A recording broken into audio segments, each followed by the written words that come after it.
And it's been on TV for 36 years. I have a very interesting conversation for you people who live in Bristol, Connecticut, Plainville, Connecticut, New Britain, Farmington, Avon, and no introduction is needed. It explains itself. And this happened on the morning of September 14th, Saturday.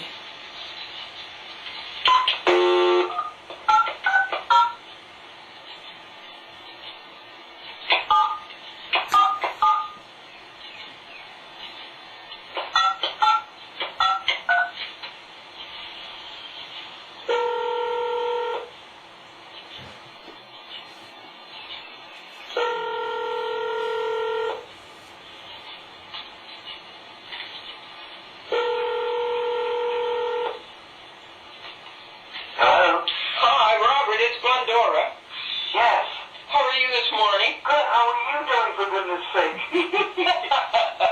Well, it's good to hear from you. You know, when I spoke with the town manager, Yes.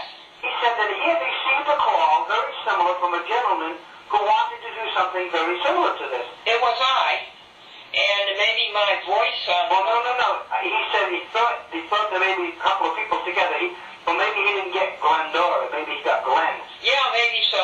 I'm sorry. But anyway, that's where we're at. Oh, okay. No, I remember making that call. Did you have a chance to speak with him at all? Oh, it was a recorder. Huh? Oh, no, I haven't. No, okay. Did he, you gave him the message? I did, and he said he would get back to you, but he has, well, he was on vacation.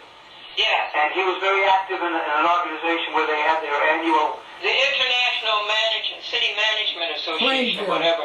Plainville. They're going to have their, it's not this coming week, it's next week. Okay. It's the week of the 22nd, and of course... See, I didn't know what it was, but see, you know more than I do. And they're all getting prepared for it. I know Bill Bridges spoke of it in Augusta, and the one in Highland Park, Illinois spoke of it. He's going to be the new president. His name is Millardy. From Highland Park, Illinois. Yeah. Now, how did you first become involved in thinking that this was a good thing to do? And to what audience did you address? Because he asked me the question, I said, I thought it was the youth, but I'm not sure. Definitely. And it's Careers Unlimited, and I'm trying to turn television into a good thing for children to learn and give them something to think about. And I certainly think that city manager is a good career. It absolutely is. Yeah, so to answer all of your questions, that's it. And my program's on 64 TV stations. Wow. And it's on the YouTube.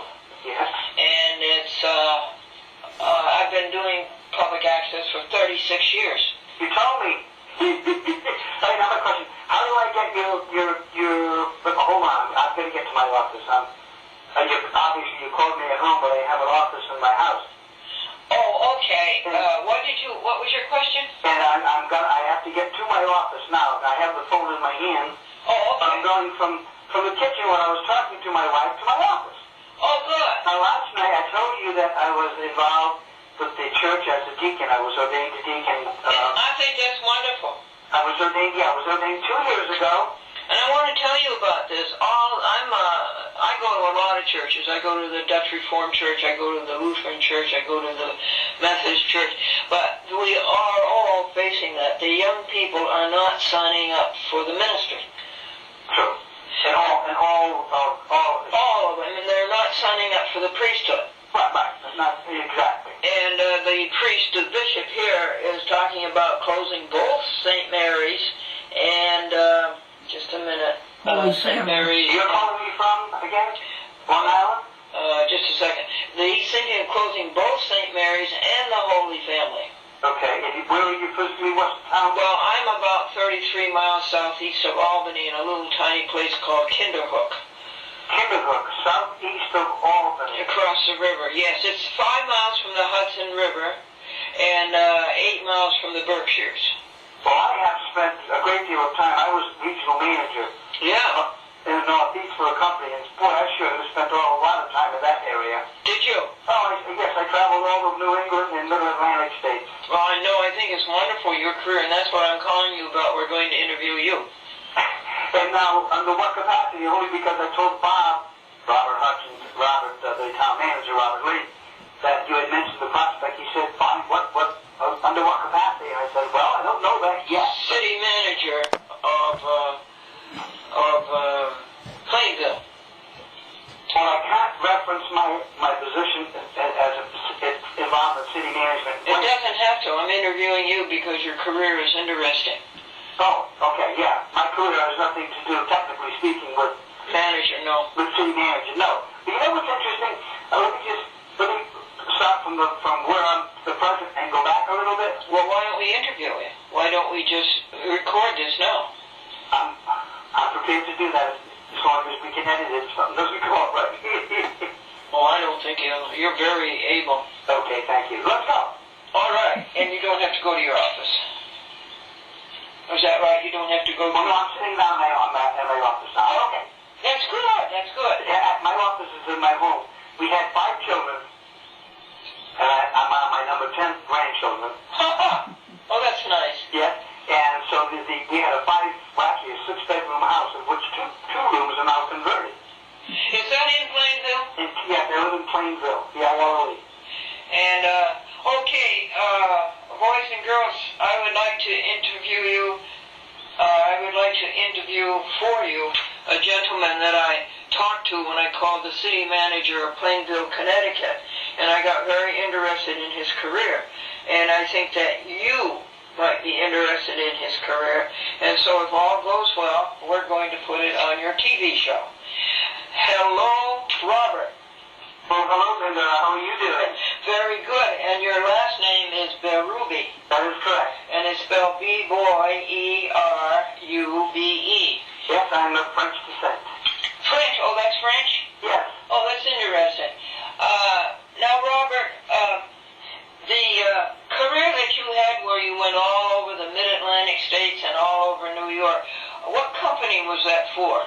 Well, I was working for a company out of St. Louis, Missouri, and I was a regional manager for distribution of their products. I set up distributors, and I called on clients, and I acknowledged what they needed for product, and if we were able to satisfy that. I've been involved in sales and marketing for the greater part of my career. Oh, and what was the product, Robert? It was modular buildings. Now, tell us a little bit about modular buildings. Okay, I began in the field of modular buildings because I knew the gentleman from an association who was the chairman of the board of the company in a local company in Connecticut. Oh, really? And he said to me, Robert, why don't you come to work for me? Because I was involved in the graphic arts industry. Oh, you were? Originally. Yeah, tell me about that, how you were involved in graphic arts. That began way back when, after graduating high school, I graduated technical school. Oh. And I was a machinist by trade. Oh. And I became a repair machinist, and I worked for a company here in Connecticut when I moved from Massachusetts to Connecticut to go to college, but never did, unfortunately. There's a long story there. What was the name of the company in Connecticut?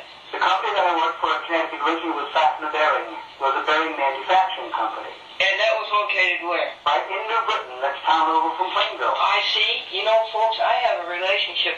My husband came from Terryville. Terryville was a wonderful community. And he was always talking about neighbors who worked for, like, the bearing companies. And what's the other big one down there? Stanley Works, the big Stanley company. Yeah, Oh, okay, so you were working there when you met this gentleman? Well, yes, I was working at Fastener Bearing, and then I couldn't work in the machine trades because the oil affected my hands.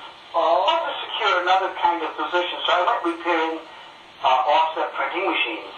Oh, okay. So that's my graphic arts connection. Oh, yes. I went from service to sales, and then that gentleman that I met that I spoke of was the chairman of the board of a company that manufactured modular buildings. He says, come to work for me. They were just starting a new company. Good. What was his name and company? It was Mr. Harris, Uh-huh. and the name of the company was named after his father, Arthur Harris. Oh, okay. Other industries. And was he in St. Louis? No, they were located in Connecticut. Oh, okay. They were located in Connecticut. And I worked for Arthur Industries Industries for the better part of 20 years. I went from their first salesperson and therefore sales manager to vice president of that company. Oh, that's wonderful. It was a great career. It was the greatest time of my life. And what I appreciated the most, and most of your students, most of the people listening to this program will enjoy, is the fact that the greatest honor that I've had was to be called a mentor. I trained a lot of people in sales. Oh, nice. That was my responsibility, to train to coordinate the sales and marketing activity and to train salespeople. Now, I'm not clear. What did they sell? Modular buildings. Oh, that was modular buildings. First company that I worked for that was involved in modular buildings. We did modular banks, modular classrooms. We did commercial buildings. We did nothing residential, all commercial and industrial activities. Now, a modular building is a building already put together and then sent by truck. Basically, that's true. It's a cube. It's a series of cubes that you put together, and then when you're finished, you can have anything from 120 to whatever. Is that so? It's an amazing, amazing concept, and we went from one of the smallest companies when we first began to the single largest company on the East Coast producing modular buildings. And tell me again the name of that company. That was Arthur Industries. Arthur Industries. And they were located where? You ready for this? Yes. Terryville, Connecticut. They were? They were located in Terryville, Connecticut. Where as relation to Main Street and... North Main Street. What? North Main Street in Terryville. North Main Street, and that's as you're coming from the west. How far away is that from the Terryville Congregational Church? It probably would be about 4 miles. Yeah. 5 miles. And right, as soon as you go onto West Main Street, as soon as you go onto Main Street, it would be on the right hand side. It used to be the first, we purchased the building from National Homes.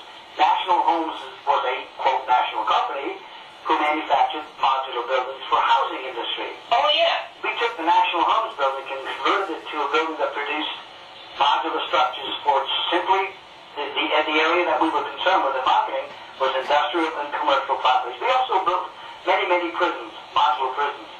And boys and girls, Terryville is where the Eagle Log Company was. Is that right? That's correct. Yes, exactly. And they have the, don't they have the water wheel? They have that water wheel, exactly. Yeah, my husband's parents lived on Prospect Street, and that's the Terryville Congregational Church is right at the foot of Prospect Street. Yes.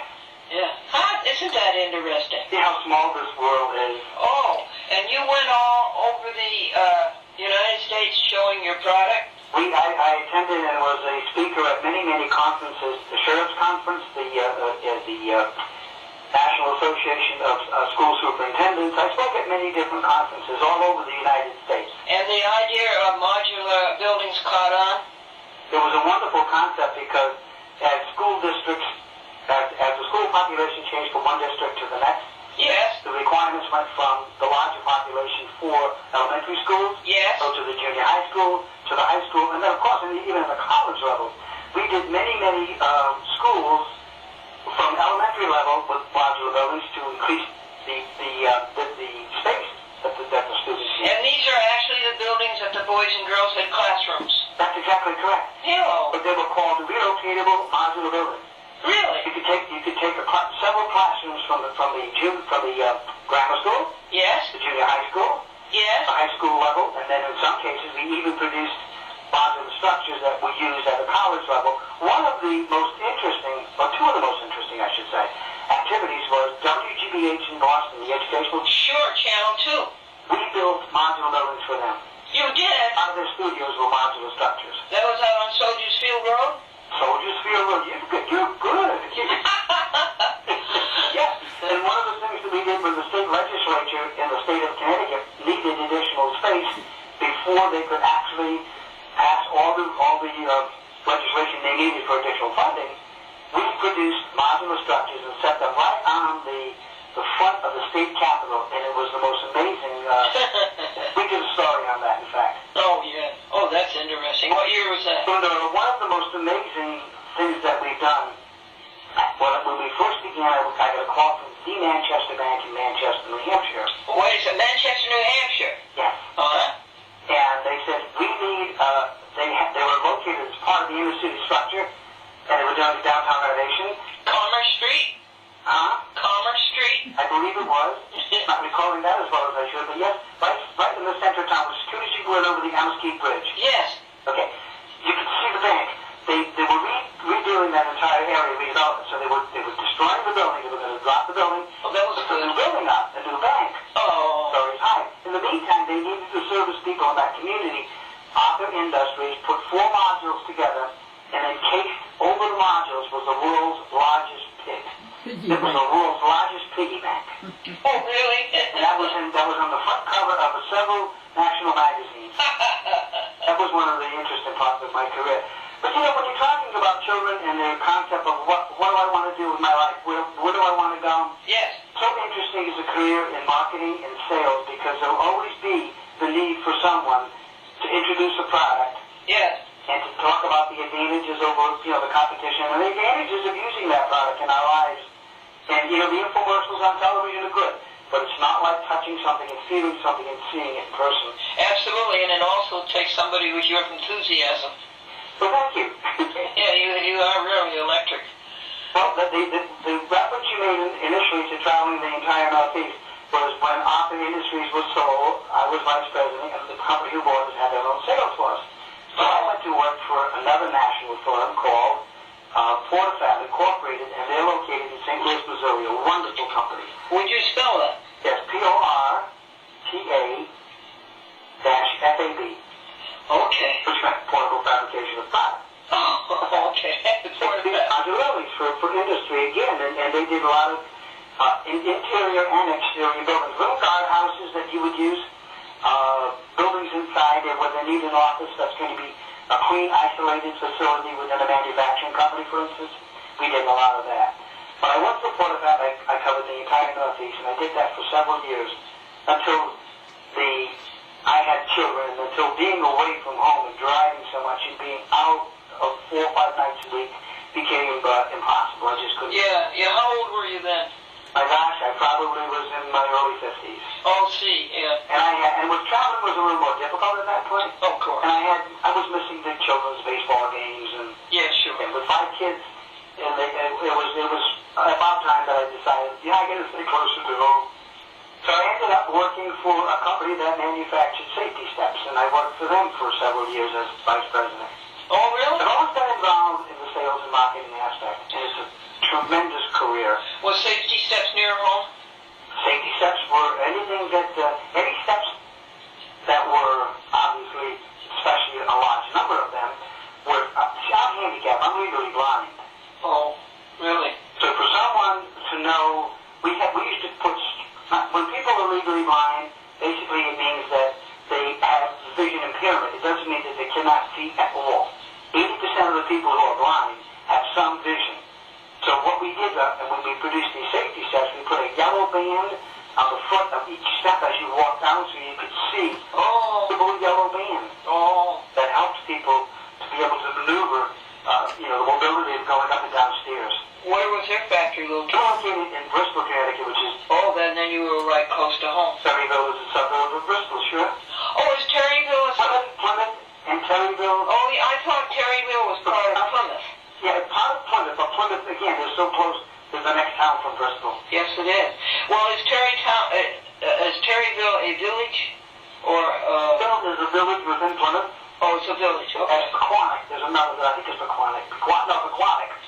Franklin's father had a farm in Plymouth. Isn't that interesting? Yeah, and he had... It was a great farming community. Yeah, and then his uncle had a farm in Litchfield. Beautiful. It's still there, a colonial. You'll see it from the highway. Wow. Well, the back road, not the main highway. Terryville is very, very famous for its annual Terryville Fair. Oh, it is? Yeah, and they still have a lot of farming at the Terryville Fair. Oh, they still have Terryville Fair also is known throughout New England is they have summer snowmobile races on the grass. Isn't that great? Franklin's father was a mathematics teacher at Terryville High School. Oh my goodness. Mm-hmm. Ernest Buell. Did you know him? Ernest Buell? Yes. Yes, you did? Yes, now, Mr. Buell, his son, was the mayor of Terryville for years. I'm not mistaken. No. No? And I would know that, too. Was it the same pronunciation the same, but I knew a gentleman who was responsible for years as the mayor of Terryville. Okay. It very well may be. It would be a Buell was the last name. Yeah. Oh yes. It very well may be. It would be a different family though. A different family, because Mr. Buell was the comptroller, if I'm not mistaken, for a major manufacturing company in Terryville before he became mayor. Oh, that's interesting. A very popular family name. Yeah. Do you? Yes, it is. Do you happen to remember the mayor's first name? I'm trying to think of it. I'm embarrassed because it's not coming to me, but I remember it very well. No, that's interesting. I remember. He was a silver beaver. He did so much volunteer work for the Boy Scouts that they presented him with a silver beaver. Isn't that great? Yes, it's great. So now this is good. You're back in Bristol and you're near your family, and now you can go to all the baseball games. Now, yes, and now I'm going to the grandchildren's games. Now I'm going. You know, I live in Plainville, but all four of my married children bought homes in Bristol. My son Michael is a librarian here in Southington. Oh, he is. And he's still It's Southington. Is Southington? However, Do you think that Southington is one of the towns that Comcast nutmeg serves? Southington. I believe they do. I'm going to Believe add they do, that. yes. I have Plainfield, New Britain, Bristol, and Avon. I'll add Southington. Oh no! It comes to me now that Southington and Cheshire and Meriden are run by Cox Cable. Oh, and so does Wallingford. I have a friend in Wallingford who couldn't see me on television because it was Cox Cable. That's correct. Yeah, but Wallingford is interesting. They have their own public access. They do their own. They have a WPTA as their TV studio. Isn't that cute? And my program is on that one too. Isn't that interesting? Oh, it is, and I love it. Yes. I love it. And there's just one town. It's interesting. Okay. Is there anything else you would like to tell the boys and girls about career choosing? I'm going to have to turn the tape over. Isn't it? It's so... God works in mysterious ways. God does such a beautiful job running this universe. It's amazing, isn't it? And you have one after another. We turned the tape over. On that, because my tape ended on that side and I had to turn it over. Start again about 59 years old and being ordained. Sure. So, interestingly enough, we had a conversation several months ago, you and I, Glendora, about a career in the priesthood and in the religious life. Yes. I was 59 and a half years old and legally blind when I was ordained a deacon in the Catholic Church. I love it, I love it, I love it. So, you know, the career opportunities that we have, now I'm able to devote, because for practical purposes, the legal blindness, even though now I'm 65 years old, I'm not really employed full-time, but I work part-time for the town manager in the town of Plainville. And I also work... Oh, that's wonderful. Yeah, and I also work and dedicate much of my time to the church as a deacon. Oh, I love it. That's pretty satisfying. Yeah. Well, God has a plan for all of us. Oh, indeed, and that's what I'm doing with this feature on A Chat with Glendora, trying to help the boys and girls find that plan. And they can seek and you'll find. God will be there. That's right. Exactly. And I'm trying to do it at an early age before they get off onto the wrong track. And boys and girls, I think you might very possibly have an interview from the town manager of Plainville, Mr. Robert E. Lee. Yeah. Yeah, I'm in the process of trying to set that up, and Monday I'll call Mr. Lee and see if he can arrange it before he goes to the International Management Association or whatever it is. Well, I appreciate this so much. I'm going to send you, when I make the program, which I hope is going to be within a week, and with all of the graphics. By the way, what do you want on the screen for graphics? Well, we're not on tape now, are we? Well, we are, or I just won't... It doesn't matter. Because you're not going to put it there. I mean, No, or I just won't put it on the tape. It doesn't matter. No. We want Robert... Well, Chat with Glendora always has that live look. I started out on television in I started to work for NBC Hollywood in 1952, I believe it was. And there was no tape It hadn't been invented, and everything was live. And as a performer in 1954, everything I did on television was live.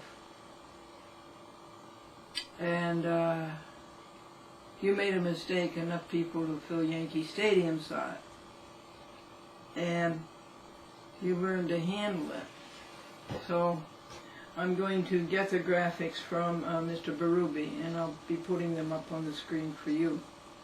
And then I think we're going to have chapter 2 on Mr. Berube, because he has other things to say I find very interesting.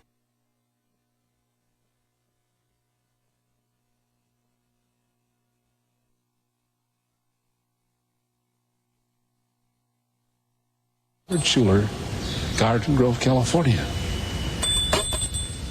Do it now, before you forget.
Give